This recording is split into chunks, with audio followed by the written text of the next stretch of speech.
how do you door knock with the way the world is today? People getting hurt on door knocking. Yeah, I mean, that's an interesting question. And I think I'm not going to take away the reality of where that question is coming from, but um we have people on our team that are door knocking every single week. And so I look at that and say, I promise you, I could look at phone, door knocking, showing up in person. Like it is, no matter what you do, there's going to be one side of it that says, well, gosh, like how do I do that if? And I just try to eliminate those ifs and just say it's part of the job. Here's the reality. I believe our job will require us to have some non-negotiables. And I'm not saying everyone should go out and door knock if they don't want to do it, but you need to figure out what your non-negotiables are. For me to execute well as a real estate agent, if I was going to, part of my strategy would be going out there and doing that.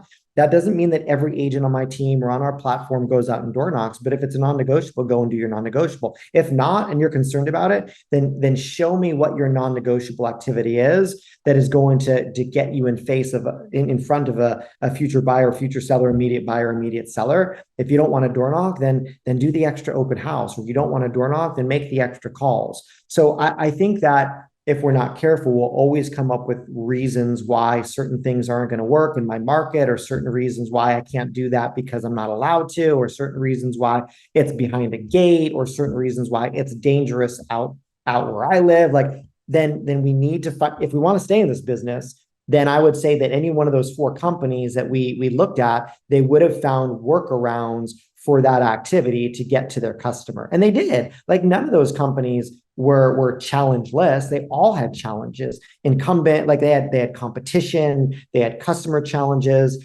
So I would just say, don't get hung up on the activity. And if you say, nope, that can't happen because of, great. My response is, then what can? Like what can happen? What are you going to do? So I saw that. Like what do you do if this happens, or even what do you take with you when you door knock? You know what I take with me? I take with me a few questions. Like that's it. Like keep in mind, like I learned this business and continue to grow it in a profitable way. So I'm very careful to not say, okay, I'm going to door knock. I'm going to leave, something that's expensive with me. So literally, I have a simple card that asks them if they want their value of their home, and if they do, they can go online and get the value of their home. Like for me, I'm just trying to exchange my time for contact information. So like that is my principle on all lead generation activity. I'm trading time for contact information. If I'm door knocking, I'm there to get their contact information. If I don't because they're not home, I'm going to leave something that might let me get their contact information. Because at the end of the day, our business is a database business. And so the more contacts I can get, the better I'm going to be long term. So everything is built on that.